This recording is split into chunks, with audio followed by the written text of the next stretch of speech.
mấy cái vùng tập liên sạch sạch nắng tao mới có đà căn ly snow muối hay nâng cồn bẹ nâng cái bát mày đà tới chẳng cáp nơi cái này cùng mà xây phẩy mùi tao ngọt nét qua cùng mà xây phẩy giống cài nắng về dân trang cồn tới vì plat này vì po vì QQ plat mà với nhà nắng cái hai tập này cài vậy giống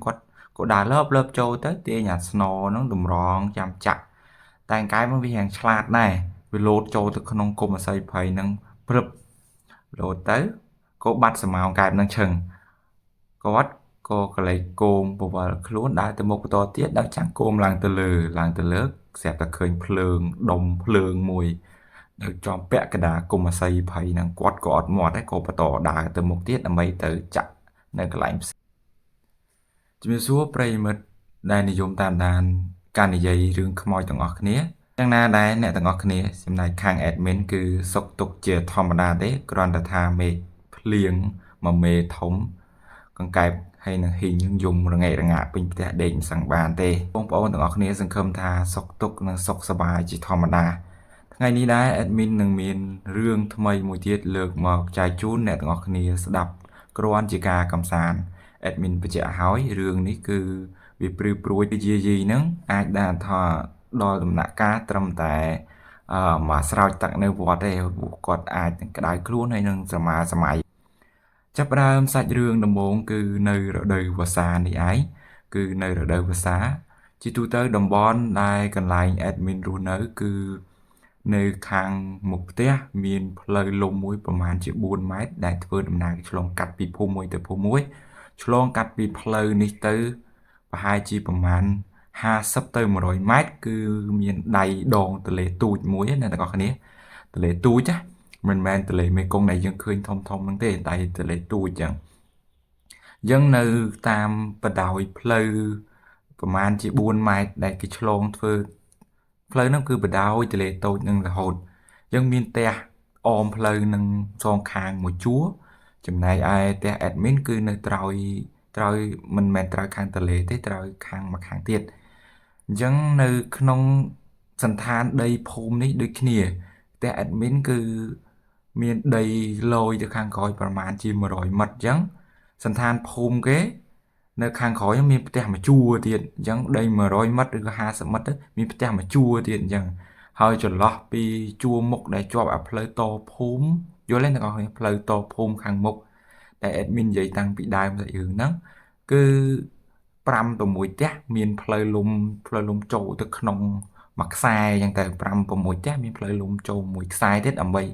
ទំនាក់ទំនងឬក៏ធ្វើដំណើរចូលទៅភូមិនៅខាងក្នុងតែទាំងអស់ហ្នឹងភូមិសរុប តែជាមួយគ្នាតែសន្តានភូមិគឺគេធ្វើបែបហ្នឹងគឺជាមិនកូនអ្នកកសិករទេប៉ុន្តែនៅជុំវិញផ្ទះ admin គឺ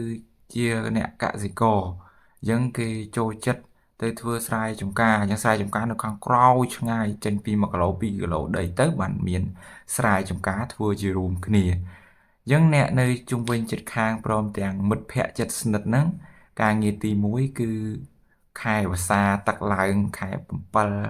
7 ជាងចូលខែ8ហ្នឹងមេឃក៏ភ្លៀងរដូវព្យុះហ្នឹងក៏សម្បូរហើយទឹកហ្នឹងក៏វាចូលឡើងតាមទន្លេតូចអញ្ចឹងណាការងារគឺទៅស្ទូចត្រីទៅដងត្រីពេលយប់ទៅដាក់បកាយដាក់អីអញ្ចឹងទាំងអស់គ្នារីស្ទូចយើងមានទុកមានអីអញ្ចឹងរីស្ទូចកាត់ទន្លេកាត់អីអញ្ចឹងទៅអញ្ចឹងអាការងារទាំងអស់ហ្នឹងអ្នកចិត្តខាងដូចជាមិត្តភ័ក្តិចិត្តស្និទ្ធហ្នឹងគាត់ធ្វើឡើងស្និទ្ធហើយតែ admin ក៏ចង់ភ្លក់រសជាតិនឹងដែរក៏ទៅជាមួយគេទាំងអស់គ្នាដោយសារតែ admin ជាកូនកំព្រាហើយរស់នៅតែជាមួយជីដូនអញ្ចឹងគ្មានយើងអាចនិយាយថាគ្មានពីណាគ្រប់គ្រងពីណាស្ដីឲ្យអីដែលថាខ្លាំងខ្លាដូចអ្នកមានម៉ាក់មានប៉ាអញ្ចឹងណាអញ្ចឹងនៅក្នុងកំឡុងឆ្នាំប្រហែលជាឆ្នាំ2007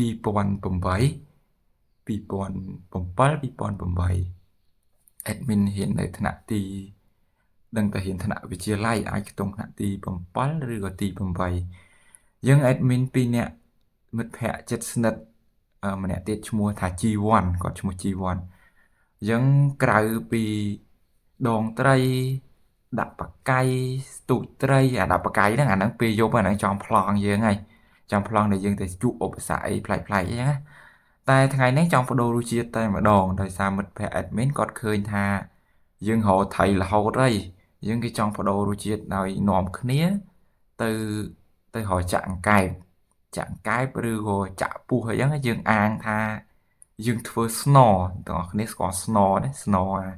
គេយកដើមពីងពួងដែលត្រង់ទូចប៉ិនមេជើងអីចឹងមកយកមកសិតវាឲ្យរលោងទៅបន្ទាប់មកខាងក្បាលរបស់គេវាហ្នឹងគេតដែកដោយយកដែកកម្មកងរបស់យើងណាបងប្អូនដែកកម្មកងហ្នឹងយកមកសំលៀងវាឲ្យស្រួចទៅសំលៀងវាឲ្យស្រួចហើយកាច់វាអាចមានស្នូភាគច្រើនមានមុខ3ហើយនឹងមុខ5មុខ3ហើយមុខ5អញ្ចឹងបងប្អូនសលៀងវាស្រួចមកយកមកភ្ជាប់ជាមួយនឹងដងពីងពួងដែលយើងធ្វើដងស្នូហ្នឹងហៅថាស្នូហ្នឹងបន្ទាប់ពីព្រមព្រៀងគ្នាជាមួយមិត្តភ័ក្តិជិតស្និទ្ធនឹងហើយក៏បានរៀបចំទៅទិញកម្មកងទិញអីកម្មកងទាំងអស់គ្នាដឹងហើយជំនាន់ហ្នឹងយើងមិនសូវមានលុយទេស្ពះសុំលុយចដូនបាន1000អញ្ចឹងទៅទិញកម្មកងមកហើយខាងម្នាក់ទៀតជីវ័នហ្នឹងគាត់មានម៉ាក់មានប៉ាធម្មតាអញ្ចឹងចែកជីវភាពគាត់ក៏យ៉ាងមធ្យមចំពោះ admin ជីវភាពបើអាចថាក្រៅមធ្យមតិចសម្រាប់ទទួលដោយសារ admin ជាកូនកំព្រារស់នៅជាមួយជីដូនហើយម្ដាយគាត់ធ្វើការរោងចក្រទេអញ្ចឹងមិនសូវមានថវិកាអីទេតែក៏មើលសវល admin សស្អាតណាអញ្ចឹងបន្តសាច់រឿងរបស់យើងទៀតគាត់ក៏បានរៀបចំទិញអីយ៉ាងហើយអស់មកយកកម្មកងនោះមកធ្វើរួមគ្នានៅផ្ទះជីវ័នហើយចំណែកឯខ្ញុំហើយនឹងជីវ័នក៏ទៅផ្នែកមាត់ទន្លេនៅខាងមុខផ្ទះហ្នឹងពីច្រើននៅតាមមាត់ទន្លេគឺគេដាំឫស្សីព្រៃឬក៏ពីងពួងទាំងអស់គ្នាស្គាល់ពីងពួងនេះគេហៅថាសៃពីងពួងហ្នឹងដែលថាទូចហ្នឹងយើងទៅរកសឡឹងមើលពីងពួងណាដែលទូចហើយត្រង់ហើយជាអាចធ្វើជាងមេជើងរបស់យើងតិចទៅបន្ទាប់មកយកវាមកកាប់វាឲ្យស្អាតមកយកមកសិតថ្នាំងចេញឲ្យរលោងបន្ទាប់មកយើងរ៉ូលវារ៉ូលភ្លើងបង្កាត់ភ្លើងរ៉ូលពុតវាកន្លែងណាដែលថារាំងកៅអញ្ចឹងយើងរ៉ូលវាយើងអាចពុតដៃទេយើងរ៉ូលពុតវាឲ្យស្អាតមកបន្ទាប់មកបានយកទៅកន្លែងដែលស្អាតមួយមានពន្លឺថ្ងៃចាំងគ្រប់គ្រាន់ទាំងផឹកទាំងល្ងាចដំវាអត់អាចយកមកធ្វើភ្លាមទេដំវា50ថ្ងៃទុកវារយៈពេលអាចថាពីចន្លោះពី10ថ្ងៃទៅដល់15ថ្ងៃដើម្បីឲ្យស្ងួតក្នុងកំឡុងពេលហាហ្នឹងយើងប្រែវាតែបើយើងអត់ប្រែវាទេវាប្រកាសជាស្ងួតតែមួយចាហៀងហ្នឹងអញ្ចឹងទាំងអស់គ្នាបន្ទាប់ពីរយៈពេល15ថ្ងៃហើយមកយើងវាចូលចិត្តពាក់កណ្ដាលខែ8ហើយពាក់កណ្ដាលខែ8អ្នកនរគ្នាដឹងហើយអ្នកនៅស្រុកខាងទន្លេរដូវវស្សាកំពុងតែពេញទឹកកំពុងតែឡើងហើយព្យុះក៏សម្បូរដែរខែហ្នឹងយ៉ាងព្យុះយើងកាលណាតែមានព្យុះភ្លៀងសាច់ហ្នឹងអាហ្នឹងជាតំបន់ដែលយើងត្រូវទៅចាក់អង្កែបចាក់ពស់ឬក៏ចាក់អាសត្វដែលដើរយប់អីហ្នឹងគីងគក់ហ៊ីងអីហ្នឹងត្រូវប៉ាន់ហើយទាំងអស់គ្នាអញ្ចឹងបន្ទាប់ពី15ថ្ងៃវាចូលពាក់កណ្ដាលខែ8ហើយយើងក៏ចាប់ផ្ដើមទៅដោះដង្កៀបពីពួងដែលយើងហានឹងឃើញថាវាស្ងួតល្អហើយវាស្រាលល្អអញ្ចឹងយើងក៏បន្តយកវាមកជូតអីឲ្យស្អាតខាត់តាមថ្នាំងឲ្យស្អាតទៅបំពាក់វាបញ្ចូលជាមួយនឹងដែកស្នូដែលយើងបានបិទឲ្យក្រងស្អាតហ្នឹងយើងដែកស្នូស្រួចអញ្ចឹងប្រហែលជាប្រវែងអាចថាមួយតឹកកន្លះហើយនៅសល់កម្មកងវែងដែរគេខ្វាំងយកដែកលួសចាក់ខ្វាំងវាដើម្បីវាណែនកុំឲ្យវាហេលទាំងអស់គ្នាអញ្ចឹងវាបានក្បាល3ព្រមចូលគ្នាយើងសើកចូលទៅក្នុងពីងពួងដែលយើងហាស្ងួតហ្នឹងបន្ទាប់មកនៅក្នុងកងពីងពួងកន្លែងក្បាលហ្នឹងគេហៅថាមានអំបួងដែកនឹងមួយដើម្បីបំពាក់រឹតដើម្បីឲ្យណែនបន្ទាប់មកនៅក្នុងចន្លោះហ្នឹងយើងត្រូវប្រើស្នៀតតែនៅក្នុងស្នៀតហ្នឹងគេមានបច្ចេកទេសគេមួយទៀតគឺគេយកអាស្នៀតឫស្សីគេបិទស្អាតប្រហោងល្មមឬក៏ដែកគោលអាចថា4ផឹង5ផឹងឬក៏6ផឹងហ្នឹងតាមប្រហោងនៃពីងពួងដែលយើងសឹកដៃហ្នឹងសល់បើយើងអត់បណ្ណែនវាឲ្យជាប់ទេចាក់ទៅវាលវោតអាដែកនឹងបាត់ហើយអញ្ចឹងបច្ចេកទេសគឺយើងត្រូវយកថងយកមកដុតហុំជាមួយនឹងអាស្នៀតយើងហ្នឹងហើយដុតឲ្យវាឆេះទៅយើងចាប់ផ្ដើមសើបបញ្ចូលភពឲ្យដំអញ្ចឹងវាណែនជាប់ល្អទាំងអស់គ្នា Dân bắt tọa pi hiệp chòm hói snow ban bật chờ tục nơi ai bè rồi có đạn nơi khóm thân nông bè nâng mùi tháng ngày để xa tại cả sự thiệt nâng bia xà lạ xa ạt bếch dân pi giúp cô xà lạ xa ạt với ọt miên thử sạch cai kinh của rồi có bùa ấy luôn chanh mà cài tề dân cả nấy rong chấm mệt liền rong chấm ở một tháng ngày cho tháng ngày thì pi đại chỉ tháng ngày đọc ram cái តែអូតូនិយមបានផ្សាយតាមវិទ្យុក៏ដូចជាទូរទស្សន៍សខ្មៅអ្នកទាំងអស់គ្នាជំនាន់ហ្នឹងទូរទស្សន៍សខ្មៅចាប់ជាមួយនឹងអាគុយទាំងអស់គ្នាអ្នកទាំងអស់គ្នាប្រើអាគុយតែ admin ក៏ប្រើអាគុយមុននឹង admin សូមបើកបង្កក់មុននឹងប្រើអាគុយហ្នឹង admin បានឆ្លងកាត់ប្រើចង្គៀងប្រេងកាតចង្គៀងមកសុទ្ធ ហើយមុនចង្គៀងមកសុទ្ធហ្នឹងតែ admin អត់សូវមានថវិកាគឺចង្គៀងខ្លាញ់ត្រីបាទចង្គៀងខ្លាញ់ត្រី5ហ្នឹងអញ្ចឹងនៅអត់ទាន់ដាច់ឆ្លាស់ដល់អាគុយដាច់ទេនៅប្រើប្រេងកាតហើយនឹងអាគុយដោយសារការបញ្ចូលអាគុយ5អាគុយ7តម្លៃវាចូលជិត1000ជាងហើយអញ្ចឹងថ្លៃណាស់ជំនាន់ហ្នឹងអញ្ចឹងពេលយកចាប់អាគុយបើកមើលទូរទស្សន៍សខ្មៅយើងហ្នឹងដែលកាច់ផេះទៅសខ្មៅ គេក៏ផ្សាយអតុនិយមថានៅចន្លោះថ្ងៃដែលជាត្រូវថ្ងៃចាស់ admin នៅមួយចាស់គាត់ថាថ្ងៃ15កើត14កើតហ្នឹងមានកូនព្យុះមួយដែលនឹងត្រូវគ្របដណ្ដប់នៅក្នុងខេត្តរបស់ admin ហ្នឹងខេត្តកំពង់ចាមហ្នឹងនៅក្នុងស្រុកកោះសាទិន admin សូមមិនបញ្ចេញឃុំហើយនឹងភូមិអីទេអញ្ចឹងបន្ទាប់ពីបានឮដំណឹងហ្នឹងហើយក៏បញ្ញាប់សូត្រទៅប្រាប់មិត្តជិតស្និទ្ធជីវ័នហ្នឹងគាត់ក៏ឯកភាពគ្នាអញ្ចឹងតោះយើងបើសិនជាល្ងាចហ្នឹងមេឃភ្លៀងហើយភ្លៀងស្រេចល្អយើងនឹងចេញដំណើរទៅក្រោយផ្ទះក្រោយភូមិនៅខាងក្រោយផ្ទះហ្នឹងយើងទៅដល់ផុតប្រហែលជា1គីឡូ2គីឡូបានទៅដល់វាលឆ្កាបាទអញ្ចឹងវាឆ្ងាយដែរហើយនៅក្រោយភូមិហ្នឹងអ្នកភូមិជាទូទៅរបស់ admin គឺគាត់ដាំស្លាដែលយើងញ៉ាំខ្ពស់ហ្នឹងដាំស្លាញឹកស្អែកនៅវាដូចជាព្រៃមួយអញ្ចឹងដាំស្លាដូងអញ្ចឹងមានលោកអ៊ំលោកយាយខ្លះគាត់ដាំដូចជាចេកណាំវ៉ាចេកដំបងអីចឹងទៅនៅក្នុងនឹងដែរក៏មានលាយឡំជាមួយគុំពីងពួងគុំឫស្សីហើយនឹងអាចមានដីវាលចោលព្រៃស្ដុកអញ្ចឹងអាចដុះអាស័យព្រៃឫស្សីព្រៃអាដុះមានបលាធំទាំងអស់គ្នាអញ្ចឹងអានៅក្នុងឫស្សីព្រៃហ្នឹងអានឹងជាតំបន់ដែលយើងត្រូវទៅជាសំខាន់ដោយសារនៅទីនោះគឺអត់សូវមានអ្នកទៅលេងហើយអត់សូវមានអ្នកដែលគេទៅចាក់ទេអញ្ចឹងសត្វទាំងអស់ហ្នឹងវាចូលចិត្តរស់នៅហ្នឹងអញ្ចឹងយើងក៏បានរៀបចំព្រមព្រៀងគ្នា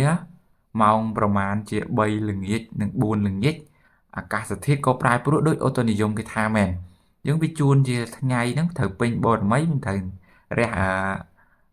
ព្រះខែអញ្ចឹងឯងទាំងអស់គ្នាត្រូវខែភ្លឺអញ្ចឹងតែខែអត់ភ្លឺទេពពកនៃព្យុះហ្នឹងបិទបាំងអស់ហើយអញ្ចឹងទៅជាមេឃ15កើតតែអាងឹតមេឃភ្លៀងអញ្ចឹងវាទៅជាវាទៅអាងឹតអញ្ចឹងវាហានព្រួយដែរណាទាំងអស់គ្នាយើងទៅទាំងបថយហើយណាមួយលើកទី1អញ្ចឹងចាប់ផ្ដើមរៀបចំពេលអាវដៃវែងស្លៀកខោជើងវែងមកហើយ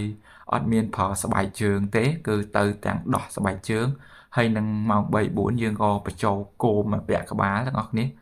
គោមភ្លើងពណ៌ក្រហមយើងអត់យកគោមសទេពីច្រើនយកចូលគោមពណ៌ក្រហមបញ្ចូលសំទោសមិនបញ្ចូលថ្មតែទាំងអស់គ្នាគឺនៅចំនួនដាក់ថ្មរូបស្ទាំងអាប៉ិនច្អល់ដៃទាំងអស់គ្នាដាក់3គ្រាប់ហ្នឹងអញ្ចឹងក៏បញ្ចុះរៀបចំថ្មនឹងអីហើយអស់ហើយស្នាមួយ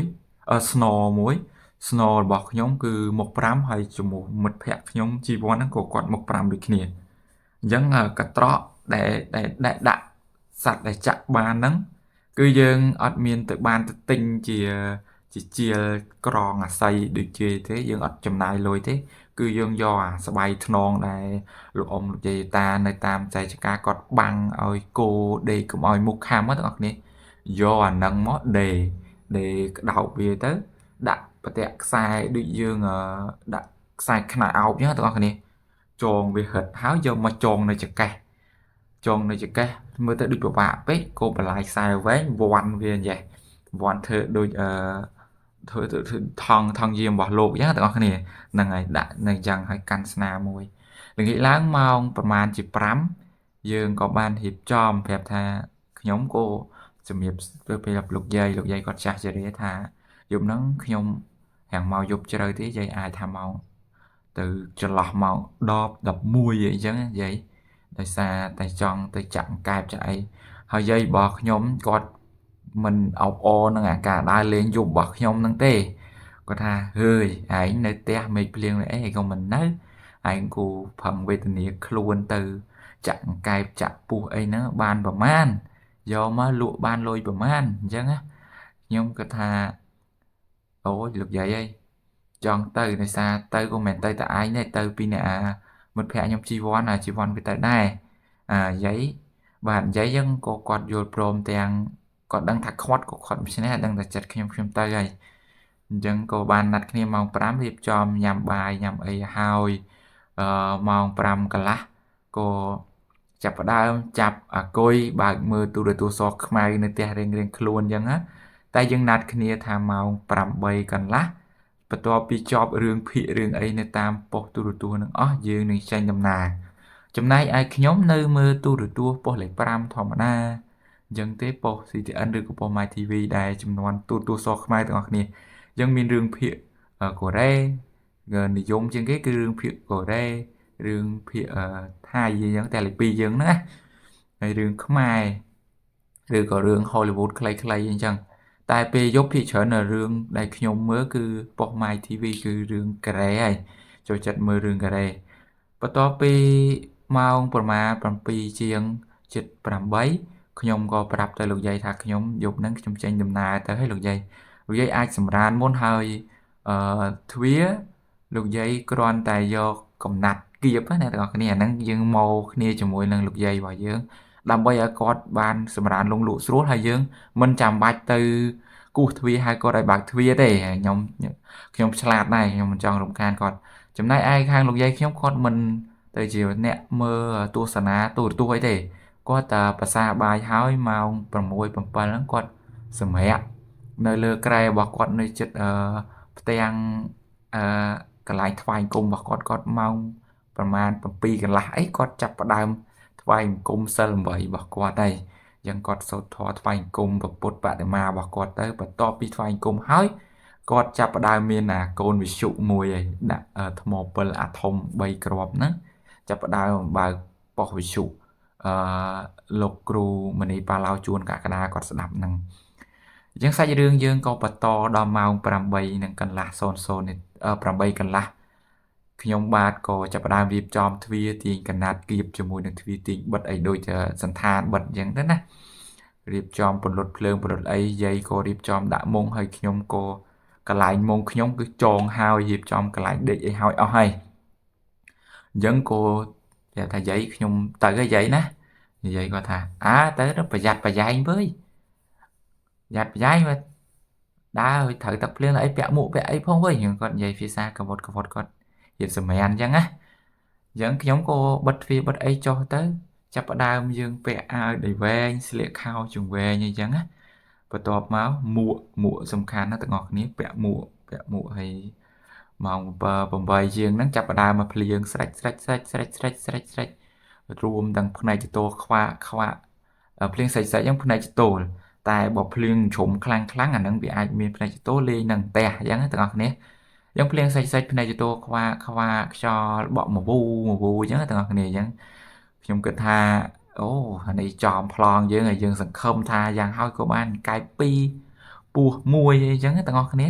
ចំណែក admin អត់ចូលចិត្តទេគីងគក់ហើយនឹងហ៊ីងគឺ admin អត់ទៅយកវាមកធ្វើម្ហូបទេ admin គឺប្រមាញ់តែកង្កែបហើយនឹងពោះអញ្ចឹងក៏ចេញដំណើរពីផ្ទះដើរទៅផ្ទះមិត្តភ័ក្តិរបស់ admin ទៅដល់ជីវ័នក៏គាត់បានរៀបចំឧបករណ៍របស់គាត់ហើយ admin ដែរយើងក៏ចាប់ផ្ដើមចេញដំណើរដោយ admin បានរំលឹកពីដើមសាច់រឿងហើយប្រហែលជា5ផ្ទះនៅជួរខាងចំហៀង5ផ្ទះអញ្ចឹងមានផ្លូវលំចូលទៅក្នុងមួយអញ្ចឹងយើងក៏ធ្វើការដើរកាត់តាមផ្លូវលំនឹងហើយផុតពីកន្ទុយផ្ទះយើងប្រហែល50ម៉ែត្រទៅ60ម៉ែត្រ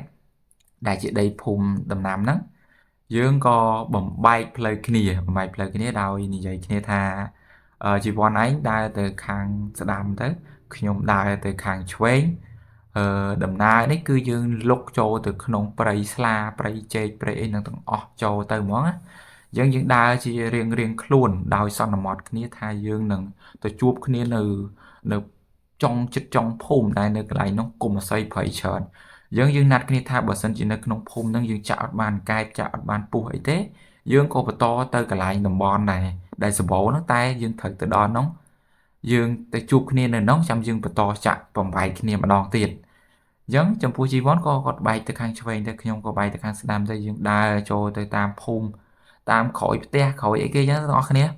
វាមិនទៅជាស្អាតបាតអីទេវាក៏ខិចដែរទាំងអស់គ្នាដើរជន់ផុកពពាកទាំងអស់គ្នាចំពោះ admin វាស៊ាំហើយទាំងអស់ហ្នឹងកុំឃើញថា admin សម្បល់អញ្ចឹងហើយទឹកមុខសអញ្ចឹងគឺថា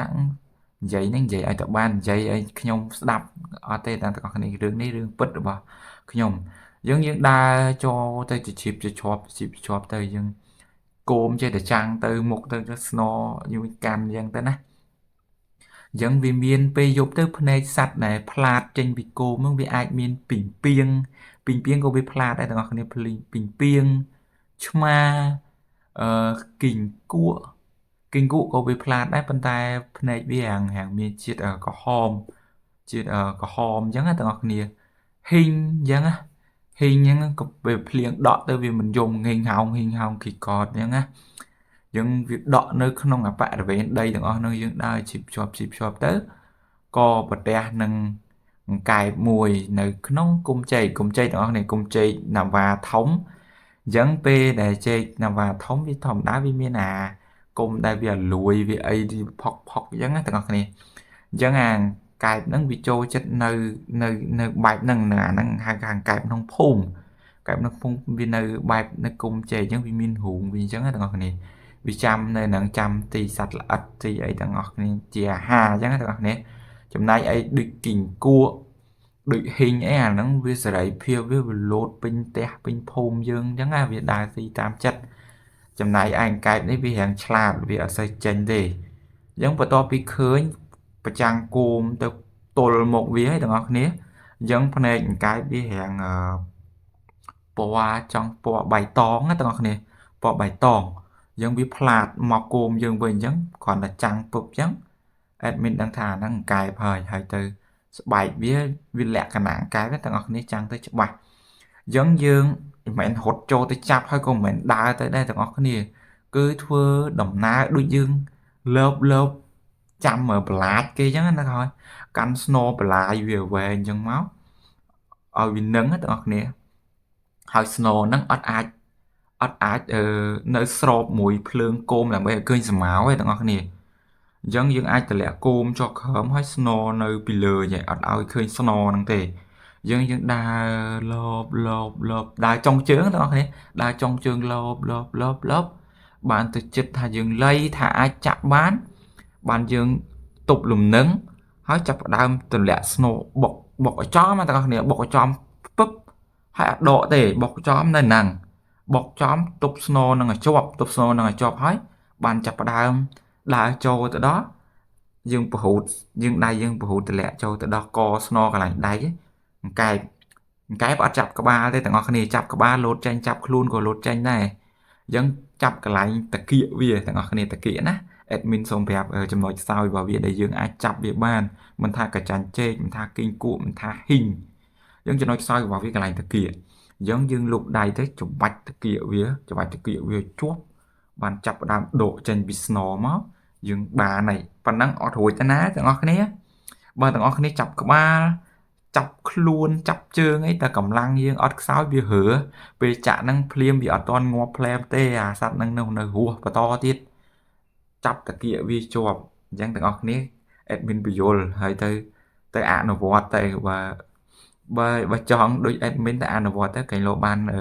ជួបរឿងអញ្ចឹងចាប់បានហើយយើងមកដាក់ក្នុងស្បៃយើងនៅចង្កេះនេះពឹបហូតវាចិត្តចងវាមកយើងបន្តដំណើរទៅទៀតអញ្ចឹងដើរប្រហែលជាម៉ោងយើងមើលអានាឡិកាយើងជំនាន់នាឡិកា1 40000អ្នកនរគ្នាមានកាសចូល កាសូ40,000ហ្នឹងថ្លៃទាំងអស់គ្នាអត់សូវមានអ្នកទិញទេពួក admin សំលុយលក់មន់ផងបានទិញអានាឡិកាកាសូហ្នឹងមួយសម្រាប់ទុកពេលប្រឡងរៀនហ្នឹងគិតលេខតាមហ្នឹងអញ្ចឹងមើលម៉ោងផងបានលួចគិតលេខនៅលើហ្នឹងអញ្ចឹងមើលទៅម៉ោងវាហាយ9 ចិត្តកន្លះហើយ9:20នាទីហើយអញ្ចឹងទៅបានកែបមួយទេយើងដើរឡើងយូរយានហើយយើងណាត់ជាមួយជីវ័នថាម៉ោង9អាចថា9:20នាទីអីទេយើងចាំវួងទៅដល់កន្លែងគុំម៉ាសីភ័យធំដែលជាតំបន់ពិសេសរបស់យើងហ្នឹងអញ្ចឹងម៉ោង7:09 8:20ក៏ដើរតែតទៀតក៏គ្មានទេឆ្កែព្រុសផងអីផងពេញភូមិទាំងអស់គ្នាយើងដឹងហើយនៅតាមភូមិស្រុកយើងវាចិញ្ចឹមឆ្កែចិញ្ចឹមអីទាំងអស់គ្នាអញ្ចឹងណាអញ្ចឹងឆ្កែតែឃើញមនុស្សចាំងគោមចាំងអីផ្ដេសផ្ដាស់អញ្ចឹងប្រកាសជាព្រុសលាន់លើកេងកងហើយអញ្ចឹងអ្នកភូមិគាត់ដឹងពេកថាមានមនុស្សចាក់អង្កែបឬក៏អ្នកភូមិនៅលើផ្ទះគាត់ចាំស្ដាប់ស្ថានភាពខ្លាចគីឡូមានចៅមានអីចឹងចូលប្លន់ចូលលួចអីចឹងណាតែចំពោះ admin អត់ដល់បានទៅដល់គៀកផ្ទះគេទេនៅចង្អាយប្រហែលជា5-10 ម៉ែត្រឬក៏20 ម៉ែត្រដែរហ៊ានទៅគៀកខ្លាចឆ្កែខាំដែរអញ្ចឹងក៏យើងដើរបុកចូលទៅដល់គុំម៉ាសីព្រៃហើយអញ្ចឹងទៅដល់គុំម៉ាសីព្រៃហ្នឹងភ្លៀងវាសាច់បន្ទាប់មកមេឃក៏វាខ្យល់ទាំងអស់គ្នាខ្យល់វីវក់អាស័យព្រៃអ្នកនរគ្នាដឹងហើយវាធប់ទ្រុលណាយើងខ្យល់វីវក់អេភ័យដែរតាមិនថា admin មិនភ័យណាប៉ុន្តែចិត្តចង់ឈ្នះទាំងអស់គ្នាចិត្តចង់ឈ្នះអាចាក់អង្កែបហ្នឹងណាមិនថាមិនភ័យទេក្នុងចិត្តវាភ័យដែរប៉ុន្តែវាមិនដឹងទៅហើយពីណាជួយទេយើងដល់កន្លែងហ្នឹងហើយក្នុងចិត្តក៏ភ័យបេះដូងឌឹបហើយងាកភ្នែកទទួលឆ្វាច់ហើយមេឃភ្លៀងសាច់រហូតខ្យល់វីវក់ទៅធម្មតាចង់អាស័យព្រៃទាំងអស់នេះវីវក់ទៅធ្វើដូចសម្ោលធំអញ្ចឹងណាយើងភ័យដែរយើងមិនអ្នកក្លាហានអីយើងនៅទូចយើងភ័យដែរឃើញឲ្យតែភ្នែកទទួលឲ្យវីវក់ដើរទៅដល់គុំស័យច្រើនណាគុំស័យព្រៃមានគុំស័យផុកសក់ក៏មានដែរអញ្ចឹងនៅក្នុងចន្លោះគុំស័យហ្នឹងវាមានថ្លុកដូចជាអូអីអញ្ចឹងទាំងអស់គ្នាវាអាចមានពស់វាមានសត្វល្អិតនៅនឹងអញ្ចឹងទៅវាជាបច្ច័យរបស់សត្វអង្កែបទៅស៊ីពស់អីទៅស៊ីអញ្ចឹងបងប្អូនយើងដើរបន្តទៅដល់គុំអាស័យព្រៃធំមួយទាំងអស់គ្នាយើងស័យព្រៃធំដុះសិតតបឡាជុំវិញចិត្តទាំងអស់តែនៅមានប្រហោងមួយអាចថាប្រហោងហ្នឹងបងស្កាបងខ្ពីងដូងឬក៏ប្រភេទសត្វដែលនៅក្នុងគុំជ្រៅទាំងអស់គ្នាអញ្ចឹងក៏ប្រទះឃើញនៅចិត្តវាដោះតាពាំងដល់ខែហ្នឹងខែតាពាំងហើយទាំងអស់គ្នាខែតាពាំងក៏ដោះហើយនៅចិត្តហ្នឹងក៏វាមានគុំអាស័យហើយនឹងតាពាំងដោះបានប្រហែលជា2 តាក់ទាំងអស់គ្នាអញ្ចឹងគីងគក់មួយក៏អែបនៅហ្នឹងគីងគក់ធំណាស់ទាំងអស់គ្នាប្រហែលជាចូលចិត្តបើអាចថ្លឹងប្រហែលជាចិត្តកន្លះគីឡូទាំងអស់គ្នាឡងក៏អ៊ុកនៅក្រាបចិត្តហ្នឹងណា admin គាត់បានចាំងភ្លើងគោមទៅដល់បាច់ផ្លាតភ្នែកវាមកភ្នែកវាបើកអញ្ចឹងហើយពណ៌វាឡើងខៀវរបៀបបៃតងផ្លាតមកវិញអញ្ចឹងផ្លាតមកវិញ admin ដឹងថាអូអានឹងកាយហើយធំហើយអញ្ចឹងចាប់ដើមលើបតែអ្នកទាំងអស់គ្នាដឹងហើយយើងនៅក្នុងព្រៃអាស័យវាជន់អាស្លឹកអាស័យហើយនឹងជន់អាស្ទះពីងពួងអាស្ទះតាពាំងដែលវាបកធ្លាក់មកជន់ admin មិនបានទៅចាប់អារម្មណ៍រឿងអាក្រមហ្នឹងទេគិតតែគោមស្រឡឹងទៅមុខអញ្ចឹងណាជន់អានោះប្រោកវាក៏លោតបាត់ចូលទៅក្នុងចូលទៅក្នុងបាត់ហើយមិនដឹងធ្វើម៉េចទេធ្វើទៅចូលទៅក្នុងនោះក្នុងជ្រៅកដាលគុំអាស័យអញ្ចឹងបានទៅត្រឹមស្រឡឹងគោមទៅឃើញភ្នែកវាតែក្នុងចិត្តអញនៅចិត្តចាក់ហែងហ្មងជួយអត់បានវាចូលទៅក្នុង admin ស្ដាយថាបើបានមួយទៀតរួចមកហោហើយបាន2អីល្មមហីស្រាប់តែវាបាត់ក៏តែអញ្ចឹងទៅមុខទៀតទៅមុខហ្នឹងអាគណៈហ្នឹងភ្លៀងក៏វាដេញរូអញ្ចឹងរូអញ្ចឹងបើ admin ភ្ញាក់ព្រឹត្តរូឬរាវអញ្ចឹងមកខ្យល់បក់វូអាមេឃដើមអាស័យវាបក់វូទៅវិញទៅមកអញ្ចឹងណា admin ក៏កលែកគោមឡើងទៅលើអ្នកទាំងអស់គ្នាភ្លើងអ្នកទាំងអស់គ្នាភ្លើងមិនមែនភ្លើងគោមទេណា ភ្លើងមកដុំប្រហែលជាប៉ុនក្បាល admin ហ្នឹងវានៅចំកណ្ដាលដើមឫស្សីកណ្ដាលដើមឫស្សីភ័យហ្នឹងណាអញ្ចឹង admin គិតថាកន្លោបាតុភូតអីអត់ដឹងណា admin ប្រវាយអារម្មណ៍ខ្លួនឯងថាវាជាបាតុភូតអីមួយអញ្ចឹងទៅភ្លើងមកដុំអញ្ចឹងហើយទៅមានកូនជុំវិញភិចភិចភិចភិចភិចភិចភិចភិចភិចភិចភិចអញ្ចឹងទាំងអស់គ្នាដូចអាយើងអុចជំនាន់នោះជំនាន់ផាវពវលអីចេះអុចទៅវិលទាំងអស់គ្នាអញ្ចឹងវាមានភិចភិចភិចភិចជុំវិញ admin ក៏បាត់មាត់ស្ងាត់សលេងឆឹងទៅអត់មាត់អីទេក៏លីស្នូដើរទៅមុខទៀតហាងលឿនដើរទៅមុខបានម្លងគុំអាស័យ2 3ទៅចេញទៅដល់ចិត្តព្រំបតុលចកាឲ្យដល់ចកាវាលអញ្ចឹងដល់ទីតាំងដែលត្រូវយើងណាត់ជួបជាមួយនឹងមិត្តភ័ក្ដិយើងជីវ័នហ្នឹងជីវ័នក៏កលែកគោមគ្នាយើងឲ្យសញ្ញាគោមគ្នាញាក់មកអញ្ចឹងណាមកគ្នាអញ្ចឹងជាទូទៅ admin សញ្ញាគោមរបស់ admin ញាក់ទៅជីវ័នគឺកលែក2ឡើងលើចុះក្រោមឡើងលើចុះក្រោម2ដងអញ្ចឹងអាហ្នឹងយើងដឹងតែគ្នាយើងហើយអញ្ចឹងក៏ទៅដល់ទៅប្រហែលជា100ម៉ែត្រពីគ្នាយើងកលែកអញ្ចឹងដោយសារគាត់ចេញទៅផ្លូវខាងឆ្វេងអញ្ចឹង admin ចេញមកខាងស្ដាំអញ្ចឹងណាយើងនៅក្នុងគុំអាស័យព្រៃហ្នឹងធំមើលគ្នាអត់ឃើញទេបងប្អូនណា admin បញ្ជាក់ឲ្យមិនមែនគុំអាស័យ1 2យកមកនិយាយឲ្យទាំងអស់គ្នាខ្លាចទេយើងបន្ទាប់ពី admin ឃើញអញ្ចឹងហើយ admin អត់មានមាត់ទេដើរចេញទាំងស្ងាត់ទៅហើយដើរចេញបានម្លង2 3គុំអាស័យព្រៃហ្នឹង admin ក៏ដៀងភ្នែកមើលទៅក្រោយអញ្ចឹងទៅណាដៀងទៅអាកន្លែងចាស់ដែរថា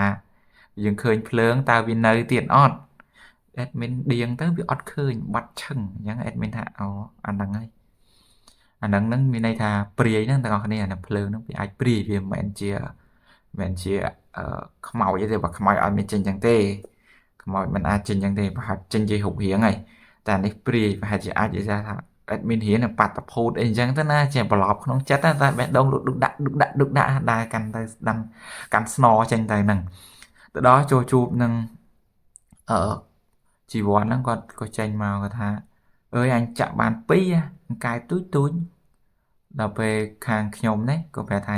អញចាក់បានតែ1ទេអាមួយទៀតនៅក្នុងគុំអាស័យវាលោតចូលអញដើរជន់អាស្ទះតាពាំងនោះលន់តែប្រោកវាលោតតែឆ្លាតដល់ណាអញ្ចឹងក៏សោសួរគ្នាម៉ោង9ជាងជិត10ហើយទាំងអស់គ្នា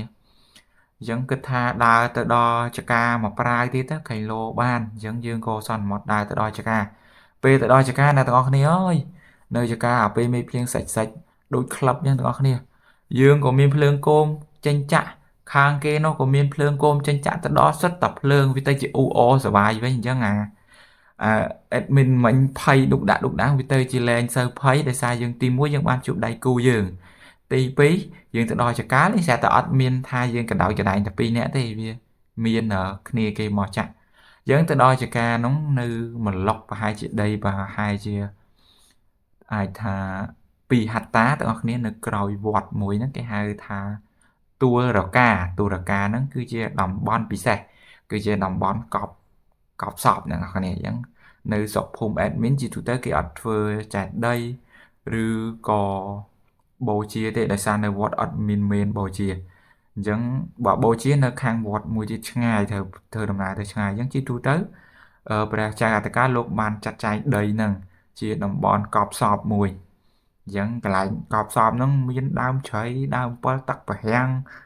ព្រៃច្រើនណាស់ទាំងអស់គ្នាកន្លែងហ្នឹងក៏មានរឿងមួយទៀតដែរតែចាំលើកក្រោយចាំ admin ដំណើរឲ្យប្រាប់រឿងហ្នឹងក៏តាក់តងនឹង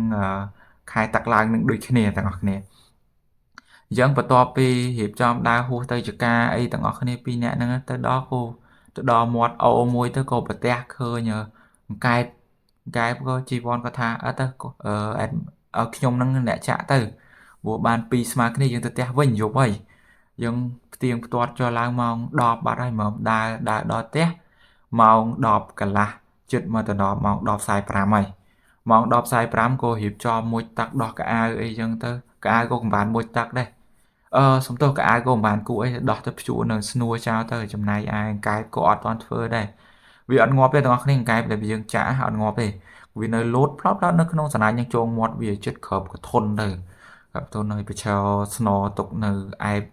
តែមេឃភ្លៀងនេះសើបចូលក្នុងល្បាខំផ្ទះទៅអញ្ចឹងរៀបចំមួយទឹកដោះសាប៊ូអីឡើងទៅផ្ទះដេកទៅចំណែកជីវ័នគាត់ក៏ទៅផ្ទះគាត់ធម្មតាទៅចំណែកឯខ្ញុំមួយទឹកធម្មតាដោះសាប៊ូអីធម្មតាឡើងទៅចូលមុងសម្រានទៅចម្លែកទាំងអស់គ្នារឿងដែលចម្លែកគឺពេលដេកគឺដេកអត់លក់ទេដេកអត់លក់ហើយចាប់ផ្ដើមព្រឺល្ងាទាំងអស់គ្នាព្រឺល្ងាបិទភ្នែកទៅវាអត់ឃើញអាងកែបដែលយើងឆ្លោះហ្នឹងទេបិទភ្នែកទៅឃើញតែអាភ្លើងភិចហ្នឹងមកយប់តតែភ្លឺដេកបានប្រហែលជា2ម៉ោងទេទាំងអស់គ្នាហើយដេកវាដេកលក់ម្សៅអញ្ចឹងទៅភ្ញាក់វិញដេកលក់ម្សៅអញ្ចឹងភ្ញាក់វិញអញ្ចឹងណាបិទភ្នែកទៅឃើញអាភ្លើងនឹងភិចបិទភ្នែកទៅឃើញអាភ្លើងនឹងភិចវាអញ្ចឹងដេកអត់លក់ព្រលឹមឡើងអត់ងុយស្ងាបរហូតអញ្ចឹងថ្ងៃព្រលឹមឡើងនឹងត្រូវជាថ្ងៃអាទិត្យអញ្ចឹងយើងបានសម្រាកតែជាទូទៅខ្ញុំនឹងដេកចំតិតគូតហើយដល់ម៉ោង7ជាង8អីបានងើបតែថ្ងៃហ្នឹងវាងើបលឿនម៉ោង6ជាងម៉ោង6ងើបទៅផ្សារទិញអីហូបអញ្ចឹងទាំងអាហារសម្រន់ពេលផឹកមានបាយមានបបរមាននំបញ្ចុកអីចឹងទាំងអស់គ្នាដេកអត់លក់អ្នកទាំងអស់គ្នាស្ងាបរហូតយាយក៏គាត់ចម្លែកយាយក៏គាត់សួរគាត់តំណាសួរគាត់ថាមិនហីទៅចាក់អង្កែបមកយប់សោះមកវិញលេងស្រាប់តែស្ងាបរហូតអញ្ចឹងខ្ញុំគ្មានរឿងអីទេយាយដល់ពេលទៅខ្ញុំអេដមីននេះគេវាក្តៅខ្លួនទាំងអស់គ្នាក្តៅខ្លួនភ្នែកឡើងក្រហមហើយក្តៅខ្លួនយាយគាត់ថាជំហែងភ្នែកឡើងក្រហមវាថៃក្តៅខ្លួនមែនបាទយាយខ្ញុំក្តៅខ្លួនណាក្តៅដល់កអ្នកខ្លួនដៅឲ្យព្រឺល្ងាមកយប់ហើយយាយគាត់ថាហ្នឹងហើយឯងអញប្រាប់ហើយថាកុំឲ្យទៅចាក់របស់មានស៊ីពេញផ្ទះហើយគូហឹងទៅម៉េះនឹងត្រូវមាត់គាត់ទៀតដៅខ្លួនអត់បាត់ទេគាត់សួរចោះសួរឡើងដល់ម៉ោង11ម៉ោងបាយជាទូទៅ admin អត់មានទ្រលាប់អាក្រក់ញ៉ាំផ្ដេសផ្ដាស់បាយគឺសុំចដោនឲ្យថាពេលញ៉ាំបាយយើងត្រូវតែហូបជុំគ្នាពេលយាយចំអិនហើយហៅខ្ញុំមកខ្ញុំត្រូវហូបជុំគ្នាយើងបាន2នាក់ទល់មុខគ្នាអញ្ចឹងកុំឲ្យស្ងាត់ណែឯងអញ្ចឹងពេលញ៉ាំបាយយាយក៏ដំណើរសួររួចណាអីវ៉ាន់ហែងចាក់បានយប់មិញយកទៅណាយកមកធ្វើអីអូសុំទោសគាត់គ្រាន់តែសួរដំណើរថាបានអីខ្លះដែរអញ្ចឹងគាត់អ្នកកាន់សិល8បើគាត់សួរអញ្ចឹងគឺបាបរបស់គាត់ហើយខ្ញុំថាអូយធ្វើនៅក្រមតើបានធ្វើទេខំនៅកធន់អាឡែងទៅយប់មិញហ្នឹងដេកវាអត់សូវលក់យាយមើលដេកទៅចេះយកសពដេកទៅចេះយកសពអញ្ចឹងណាគាត់សួរថាយកសពឃើញអីអូយប់មិញយាយមើលទៅចាក់កន្លែងគុំអាស័យព្រៃមួយចិត្តដល់ចេញចកានោះលេងស្រាប់តាភ្លៀងវាដេញរាវមកខ្យល់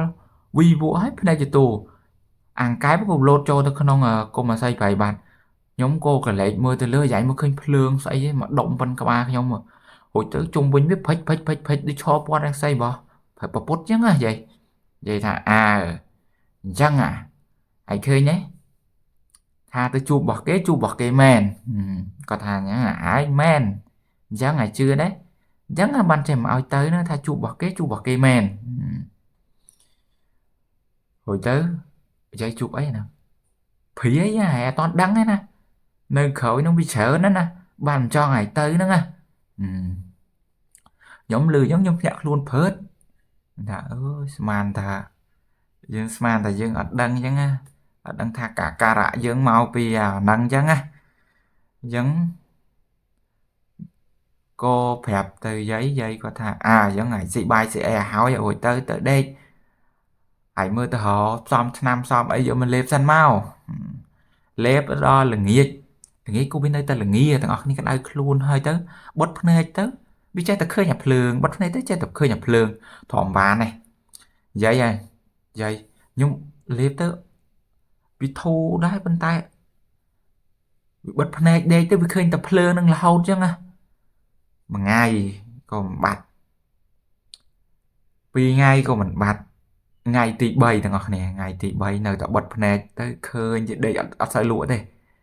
រឿងហ្នឹងក៏ខ្ញុំអត់ដំណើរប្រាប់ទៅជីវ័នដែរ ខ្ញុំប្រាប់តែយាយខ្ញុំខ្ញុំផ្ទះហ្នឹងទេអញ្ចឹងយាយថ្ងៃទី3ក៏គាត់ថាមកមើលល្ងាចហ្នឹងចាំអញស្រោចទឹកឲ្យគាត់ធ្លោយមាត់គាត់កាន់សិល8ដែរអញ្ចឹងគាត់ថាចាំមើលអញស្រោចទឹកដែរទឹកឲ្យគាត់ធ្លាប់អ្នកចូលកម្មដ្ឋានចូលសនៈធម៌អញ្ចឹងដែរទាំងអស់គ្នាយាយ admin ហ្នឹងគាត់ក៏រៀបចំទឹកហើយដងទឹកអញមកថងមកយកមកលើហើយរៀបចំហើយមកស្រោចទឹកឲ្យវាធូរតិចអញ្ចឹងគាត់ក៏រៀបចំធុងខ្ញុំក៏រៀបចំដងទឹកឲ្យគាត់មកថងទៅដាក់ផ្កាដាក់អីចូលបតក់កណកទៀនចូលអញ្ចឹងបាញ់ទាំងអស់អីអញ្ចឹងទាំងអស់គ្នាគាត់ក៏យកធូប3ស័យមកសូត្រធរគាត់កោនៅទឹកហ្នឹងស្រោចឲ្យយើងមុជទៅក៏វាយើងថាគុំសំមកចុះទាំងអស់គ្នាក៏វារៀងជ្រះថ្លាបន្តិចអញ្ចឹងទៅស្អែកឡើងវាអត់បាត់ទេទាំងអស់គ្នានៅតែសម័យយាយក៏នាំខ្ញុំហ្នឹងទៅវត្តហ្មងជួបលោកឲ្យលោកស្រោចទឹកចេញអញ្ចឹងលោកក៏ស្រោចទឹកចេញហើយគាត់ក៏ធ្វើស្អីគេថាអំបោះក្រហមអីតិចតួចយើងមិនសូវមានថវិកាអញ្ចឹងទាំងអស់គ្នាអញ្ចឹងយើងតាមបែបផែនរបស់យើងថវិកាតិចយើងបានត្រឹមខ្សែអំបោះឲ្យស្រោចទឹកអីចឹងទាំងអស់គ្នាអញ្ចឹងលោកប្រសិទ្ធិអីទៅក្នុងស្រោចទឹកអីចឹងដំណើររឿងហ្នឹងប្រាប់គាត់អញ្ចឹងទៅក៏បានខ្សែអំបោះក្រហមមួយយើងអាងណាបានតែគុំសំយោអញ្ចឹងតាំងពីថ្ងៃហ្នឹងទៅវាចេះតែសាបលាបបាត់ទៅដេកទៅមិនសូវឃើញមិនសូវយកសពថ្មិចទៅឃើញអញ្ចឹងទាំងអស់គ្នាតែរឿងហ្នឹងវានៅតែចាំក្នុងចិត្តរបស់ admin រហូតតតែឥឡូវហ្នឹងអញ្ចឹងរឿងហ្នឹងក៏បានបិទបញ្ចប់ដំណឹងទៅណាទាំងអស់គ្នាយើង admin ក៏សូមខន្តីអភ័យទោសរាល់ពាក្យពេចន៍កំហុសខុសឆ្គងឬក៏លើសលប់ដោយប្រការណាមួយនៅក្នុងវីដេអូនេះហើយនៅក្នុងវីដេអូនេះ admin មិនបានតាំងចិត្តថានិយាយភូតភើឬក៏បង្ខំឲ្យអ្នកទាំងអស់គ្នាជឿនៅសាច់រឿងនេះទេរាល់ដែលរឿងនិយាយតាំងពីចាប់ផ្ដើមរហូតមកដល់ទីបញ្ចប់នេះគឺគ្រាន់តែដើម្បីកំសាន្តអារម្មណ៍របស់ទស្សនិកជនទាំងអស់គ្នាតែប៉ុណ្ណោះអរគុណសង្ឃឹមថាបងប្អូនប្រិយមិត្តទាំងអស់គ្នាសុខសប្បាយនិងសម្រានលងលក់ស្កប់ស្កល់នៅយប់នេះអរគុណជាថ្មីម្ដងទៀតសូមគោរពលាជួបគ្នានៅឱកាសក្រោយនិងវីដេអូក្រោយ